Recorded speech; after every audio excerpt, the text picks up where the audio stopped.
And they had an object come, they had missing time, all the command came out. And Steve, I said, we talk a lot, and I said, clearly something more happened to you. But you do have to see Eastgate. It's a must.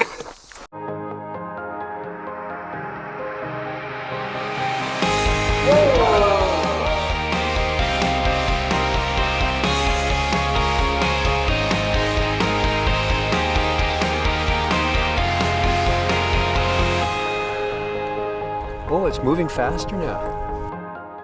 But I would go down this road on the bus. It was much wider. And this is the back gate of Woodbridge, but you can really get a sense. Even though that gate was not the gate there in 1980. And you got to remember, none of this existed, nothing. It was free fire zones here. So that fence line, if we had Spitsnaz or enemy forces approaching the base, we had a free fire zone to see them and defend the base. And but this is the original road here. It's grown in more, but there were never trees on either side. So this was all open at the time? There was nothing here. It was all flat, and this is all flat because we had to be able to see any enemies approaching. There were no trees ever here. That all came in under Reagan and the terrorism era. So they fortified, but we were very open then. Even though inside the fence, it was lethal force. But there weren't fences like that. It was more friendly to people or something. Basically what you got, we came down here, we're here. So this is the forest. This is Capel Green. They don't call it that. They call it open field.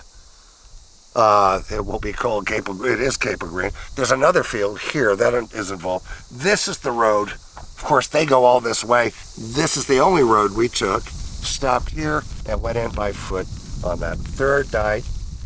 This is the famous Eastgate, RAF Woodbridge. This is where the Rendlesham Forest Incident began in late December 1980. John Burroughs was on vehicle patrol. He came down to check, not the original gate, but the gate here, the lock on it, because it wasn't manned.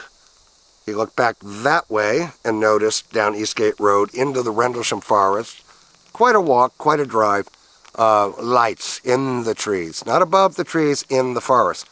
So he drove up there, he saw them, and he called for backup. Well, the aircraft would come in that way from the North Sea, and they'd land and they'd go down that way. They'd take off going back that way over the forest. But on my night, night 3, when the red light came in, I thought, as you would, it was an aircraft without a sound, unfortunately, that came in to land here. But it wasn't an aircraft I ever heard of. But they knew something was wrong, and it was very wrong. And it was filmed, documented on the ground. There were something else there that was not us. It's hard to take in. I don't know what to believe. Why did you do it? Why did you say something? Well, that's the thing, is that I called my mother. I got cut off, but you'll hear her voice in the film, but she's passed away. And she's being spoken to in '84, and she goes, something happened to that. He goes, did Larry ever make up things? And when she goes, about the thing in England, she goes, oh, no. She goes, something happened to that boy. Of course, I was a boy even after 50 to my mother. Mothers know. And I missed that. But the damnedest thing is that the way we were treated after. Because immediately the phones are all monitored anyway. It's NATO. And non-military people. I didn't even think of it. I had to tell my mother. And her best friend was there. They're having coffee and cigarettes and whatever. In New York, right? And I said, Ma, you won't believe something landed at the base. And I just talking on this, the red phone box on the base. I thought, no, know this. Young and naive, and there's nothing there. So I called the operator back, very antiquated times of the phones, and I said, I got cut off. I'd reversed the charges. And she said, are you calling from the base? I remember, I can still picture, look, my friend Greg Backstrom was right there. And she goes, you were cut off from the base. And then click, and I looked at him, I go, oh my God.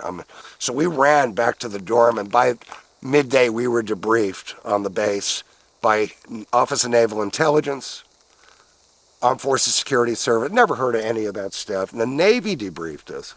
Don't ask me. And that's verified. And the guy was Richardson. He ran the ONI out of London at that time as an admiral or whatever he was. And we started through the mind games.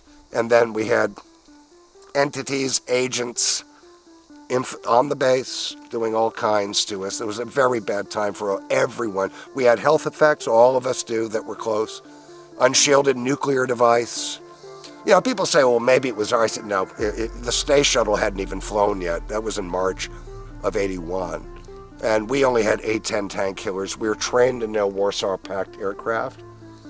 But the problem with the event is it involved Americans in your country. And though there are people in this region that did see parts of this happen, even Suffolk Constabulary at the time, they were called out and they had their cameras taken off them, everything, and they're long retired. I don't know if they're alive even. But it was a big thing, and you're living right in the background, and there is a history here, and it goes on and on.